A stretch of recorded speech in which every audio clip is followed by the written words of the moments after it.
mit frühem Ruhm fertig zu werden, stand den Bee Gees 1967 noch bevor. Der Fotograf Bubi Heilemann hat ihren Karrierestart hautnah miterlebt.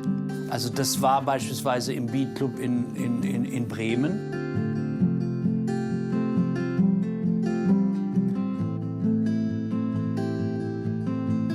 Mit den Künstlern, die ich neu kennenlerne, denen gebe ich immer das Gefühl, dass sie Stars sind. Ob die ganz klein sind und die niemand kennt, war für mich nicht wichtig. Star sein. Nach nur 6 Monaten in England wurde ihr Traum wahr.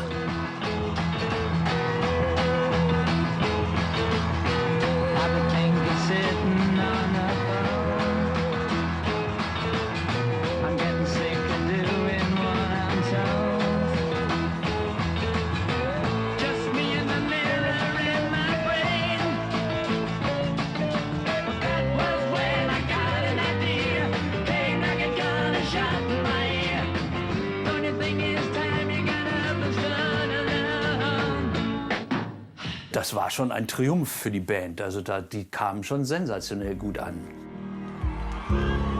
Die fuhren dann schon mit einem Mercedes 600 durch die Lande. Den haben wir dann auch benutzt, um mal die Fans da näher ranzulassen. Die Fans stürmten dann drauf zu. The car got crushed. Der Wagen wurde zerstört. Fans saßen auf dem Dach und haben es eingedrückt. Wir lagen auf dem Rücken und versuchten es wieder hochzudrücken. Aber wir dachten bloß, super. Wie bei den Beatles. I'm going back to Massachusetts. Diesen neuen Song hatten sie dann gerade aufgenommen. Und dann sind sie zu mir gekommen, beziehungsweise ich war da, als die das erste Weißmuster dabei hatten und haben dann das vorgespielt. Und haben gesagt, Bubi, hör dir das mal an. Was hältst du davon? Ja, ich habe mir das angehört und ich habe gesagt, nee, das wird nichts. Und es wurde der größte Hit, den die Bee Gees hatten. Massachusetts from the Bee Gees. Top of the Pops war auch so ein Traum. Wer da auftrat, hatte es geschafft. I'm going back to Massachusetts. Something's telling me I must go home. And the lights all went out in Massachusetts. They brought me back to see my way with you. Talk about Als wir erfuhren, dass Massachusetts Nummer 1 war, haben wir an dem Abend eine ganz schlechte Show hingelegt. Wir waren auf einer Drehbühne, noch auf der anderen Seite, und machten uns gerade fertig, als Dick hereinstürmt. Massachusetts ist Nummer 1. Was? Wir haben uns angeschaut. Oh mein Gott, es ist Nummer 1. In dem Moment fängt die Bühne sich an zu drehen. Wir waren überhaupt nicht fertig, aber wir spielten und sangen einfach drauf los. Wir konnten es einfach nicht glauben. Wir waren so aus dem Häuschen. Eine Nummer 1 in England. Man kann sich nicht vorstellen, wie sehr wir davon in Australien geträumt haben. and the lights all went out in Massachusetts. They brought me back to see my way with you.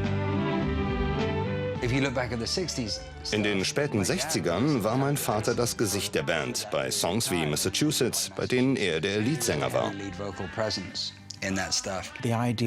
Die Idee der gefühlvollen Ballade hat besonders gut für Robin funktioniert. Er hatte diese unglaubliche, schon fast operettenhafte Stimme. Er liebte diese unglücklichen Songs, weil sie seiner Art zu singen sehr entgegenkamen.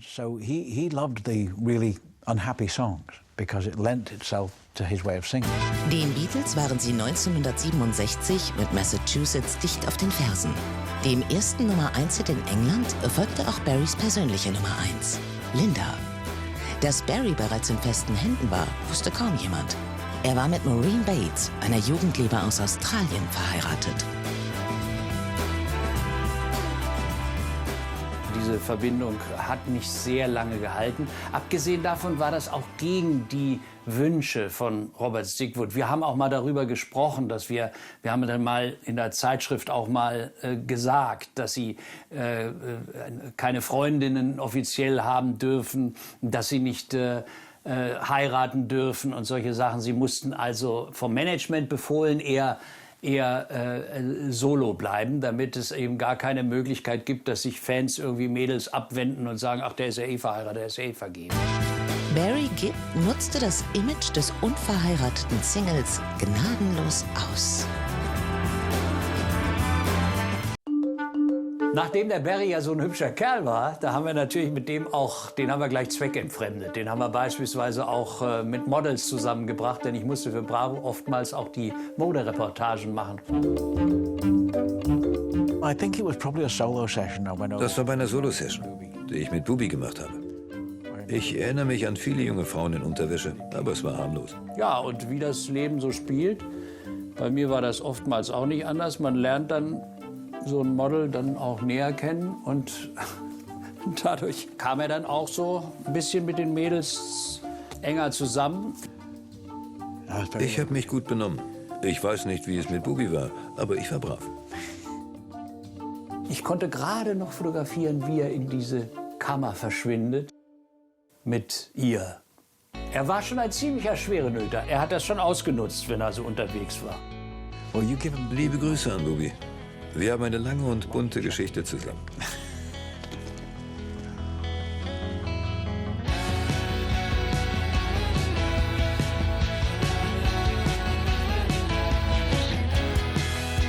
Vor knapp 20 Jahren verriet Barry Gibb einmal seine Masche. Ich trug immer Ringe bei mir. So konnte ich immer sagen, Mädchen, ich liebe dich. Hier ein Ring für dich. Es endete immer im Bett.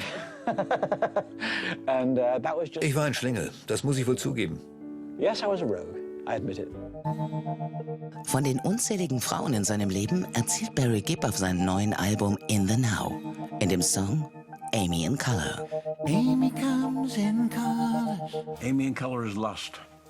Amy in Color handelt von Lust, dem One-Night-Stand. Die eine unvergessliche Nacht, die ewig zu dauern scheint. Aber es ist eben nur eine Nacht. 2 Nächte, wenn du Glück hast. Amy wollte nur spielen. Dieser Gedanke war mir wichtig. Und es ist egal, ob es mit einem Mädchen oder Jungen passiert. Es geht um die Verrücktheiten einer Nacht.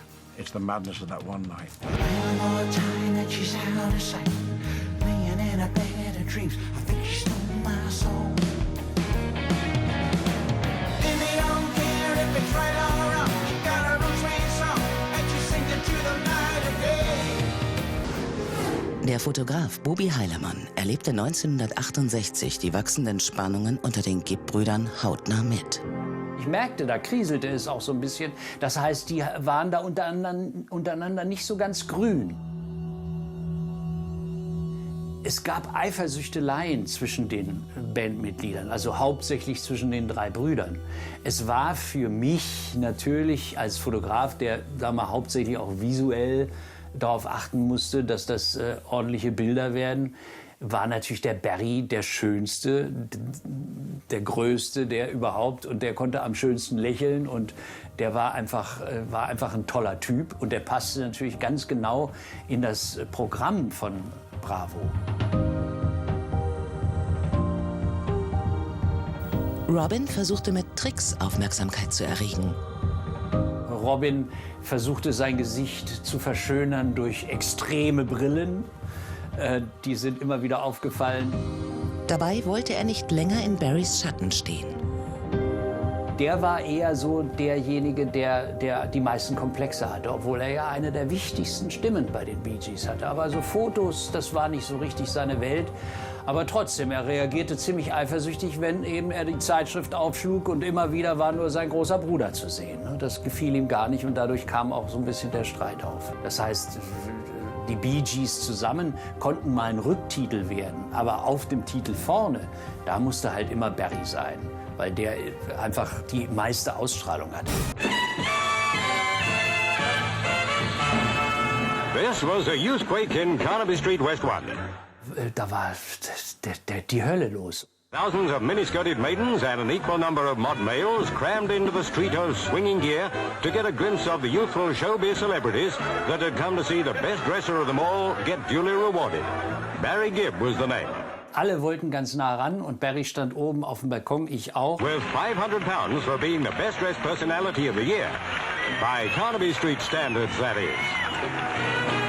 Da war ein derartiger Auftrieb, dass diese Carnaby Street, es war ja eigentlich eine schmale Modestraße, vollkommen überlastet war. It seems to have worked out as a big success. The organizers say they plan to make an annual event of it.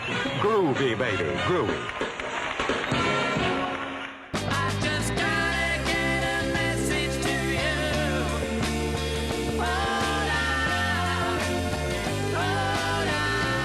Das Auseinanderbrechen der Band war nur noch eine Frage der Zeit.